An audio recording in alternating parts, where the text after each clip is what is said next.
Howdy, friends. Steve DePoe here for the Rose Realty team with this week's real estate vlog for North Texas. So last week we did our vlog was the 4.5 seller beliefs that have to change coming into the new year. This week we're going to talk about the 5.5 buyer beliefs that need to change when we're getting in here into 2021. So let's get started. My family member has a real estate license. They can help me out. Sure, they can. The truth of the matter is that the likelihood of the success of a deal is inversely proportional with the agent's involvement in the deal. What that means is if your family member like knows too much about you, okay, or they're looking out for your best interests, which we are too, okay, we're bound to look out for your best interests. But if they're just going for the 125%, the deal's going to fall through. If it's they're trying to negotiate the lawn furniture and the living room furniture and all of this because they don't want you to have to buy it, and maybe you don't even want it in the first place, the likelihood is the deal's going to fall through. Okay.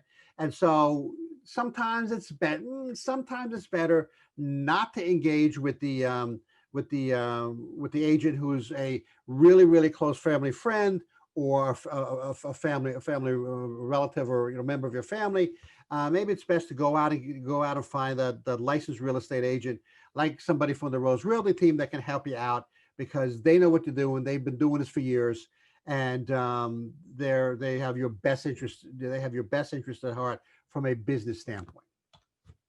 We'll get a better deal if we work with the listing agent. Yeah, I'm going to put a stop to that right now. No, okay, you're not.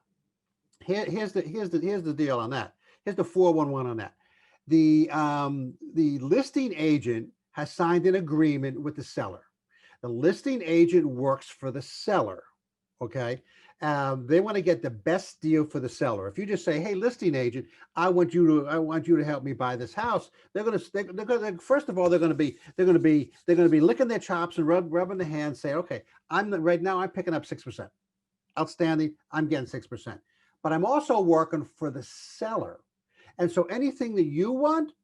I'm going to go right to the seller and say, "Yeah, I don't think we should do this." And you're going to get the plain vanilla deal, okay, with little representation, and you're going to buy a house. Now, maybe that's okay for you. Maybe there's nothing wrong with the house. It's a stellar house and all that. But you really want somebody in your corner looking out for your best interest. Same goes for new construction. What a lot of people don't know is that on these new construction homes, whoever the builder is, the builders represent first of all, the person you talk to is a sales agent and not a licensed real estate agent. That's number one. Okay. Number two, they work for the builder. Okay. They're looking out for the builder's interests. Okay. So what you need when you go into that house, that new construction site to build a house, you need representation in your corner. I can't tell you how many times we've either spoken to people after the fact on a new construction house, or we've gone into a new build kind of situation, and the sales representative is trying to pull all kinds of stuff. It's not illegal, okay, but they're trying to do what's best. We're trying to do everything they can what's best for the builder, and you as the buyer are going to get the fuzzy end of the lollipop. I believe me. And so you want to walk into the new construction site saying, I want to build a house with you, and I want Steve DePoe to be my agent, or take my card, or take me with you, okay? Because I will represent you. And you know what? Same thing as a standard buy sell. You don't pay the commission. You don't pay my commission. The builder pays my commission. So it's something to consider. I'm going to wait because I'm going to find the perfect house. You know what? There is no 110% perfect house. What we like to do is we like to ask our buyers to make a list of must-haves and wanna-haves. Okay, must-haves is I need 4 bedrooms. I need a 3-car garage. Okay, I would like to have a pool. I need to have 3.5 baths. I I would like to have a gas cooktop. But is it a is a breaking point if I don't have a gas cooktop? No. Okay, fine. That's great. But so there is no 110% perfect house, and you technically should probably go into your search thinking, I have this list of, like I said, have to haves, deal breakers, and I'd like to get 75 or 80% of my wanna haves, but I'm willing to walk away if I don't get these five things. Excuse me. I'm willing to still do the deal if I don't get these five things. If I don't get a pool, it's okay as long as I have a big enough property in the back that I can put one in later. The seller has to fix anything and everything that's wrong with the house. Yes, sorry, no. I kind of discussed this on the previous vlog. When I take one of my buyers into a house, we're looking at three things. We're looking at safety, structural, and big ticket items. Safety and structural speak for themselves. Okay, is does the roof leak? Is there a short in one? Is there a short in part of the electrical system in the kitchen? The lights keep on flickering, or the lights go out when you turn the microwave on. Does the shower in the master bathrooms leak? Okay, these are safety and structural issues that have to be repaired before we before we'll go through that final checklist. Big ticket items are like the HVAC system, the roof, and the hot water heater. For my clients, I like to make sure that these things are in good working order. Now, if the inspect when the inspector comes in, and the inspector is licensed and bonded by the state of Texas, when the inspector comes in and says the HVAC system is working, I want to then make sure. So I can't get it replaced at that point, even if it's 20 years old. We can't get it replaced if the inspector says it's still working. However, we can ask that it's serviced before you take possession. We can ask that the hot water heater be inspected to make sure that there's not a calcium buildup and those kinds of things before you take possession. Okay, we can make sure that we have a roof inspection and that there's no leaks before you take inspection. Okay, the fact that you don't like that color wall, or that there's a the carpet in the master bedroom seems to be worn, you can kind of ask for it to be replaced, or ask for an allowance, or something along those lines. But you know what? If it's there, and it's their style. Let's pick a wall. Maybe you've got a different color wall in the master bedroom. That's their style. They like that color wall. You're gonna have to deal with that after you buy the house.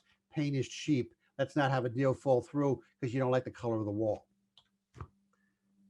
I worry about getting a loan once I find the perfect property. So here's the 411 going on today, right?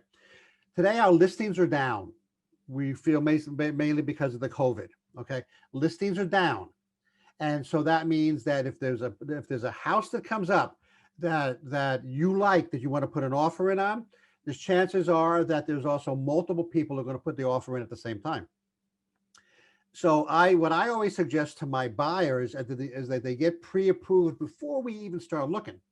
And as a seller's agent, the seller's agent is going to field two or three offers on a single house. Okay. And so they're going to talk to they're going to lay the offers down in front of the seller, but they're also going to advise them, this person is offering full price and they're pre-approved. This person may be offering $5,000 more, but they're not pre-approved. And so they're going to take a longer time and have a higher probability or possibility of their deal falling through because they can't get a mortgage than this person that's maybe offering full price, but is pre-approved. So we want to be pre-approved when we walk into any house. So I'm going to ask you, I'm going to say, before we go out, are you pre-approved? And hopefully you're going to answer yes. If you answer no, I'm going to say, okay, so what a good idea is, talk to your bank, talk to your mortgage company. If you don't have one, I can recommend one, but get pre-approved before we start that search.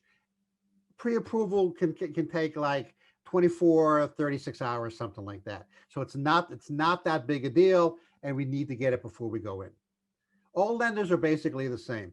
Well, sorry, they're not.